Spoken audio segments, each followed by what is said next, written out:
With regards to the game last Saturday, we certainly played a capable first half.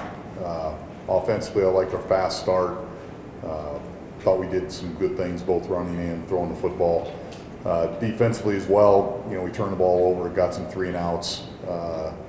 Was pleased with just about every aspect of our game in the first half.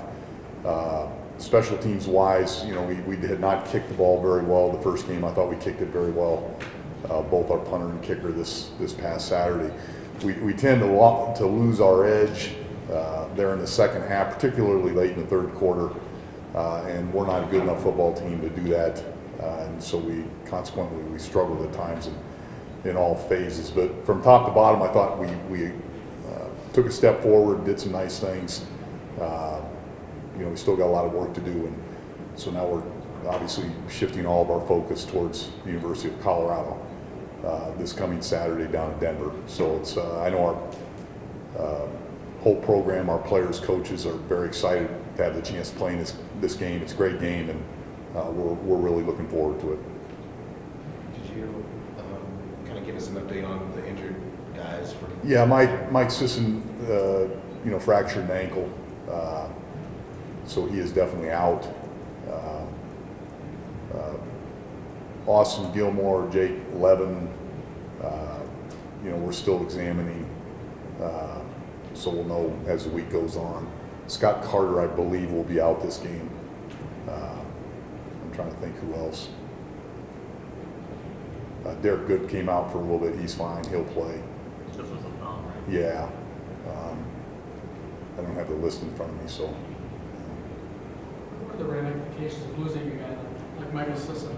Well, it's, I feel sorry for Mike because he's worked so hard and been so productive, and, particularly this year, just not on the field, but what he does at practice and what he does off the field, he's just been such a big part of our program. So he's going to continue, to help us, and depending on his recovery, there's an outside chance we get him back this season. So, you feel for him. He's a tremendous character kid as well as being a good player. So it's unfortunate. Steve, is there a thought of maybe you might almost long-term be better off if he doesn't come back and you can try to get that 6th year?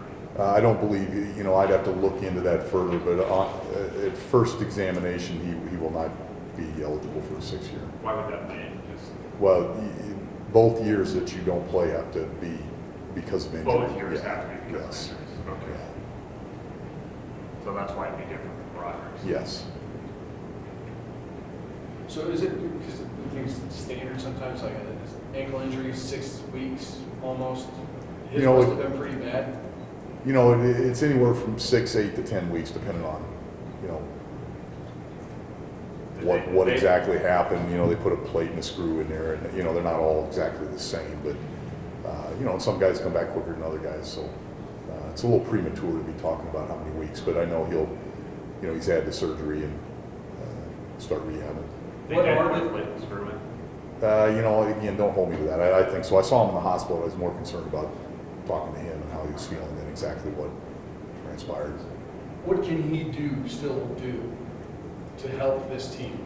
Just his presence out on the practice field, in the locker room is huge, and I know he'll come through in a big way that in that regard. What concerns you most about CU? Well, number one, their defense is very, very complex. I've known Greg Brown for quite a while.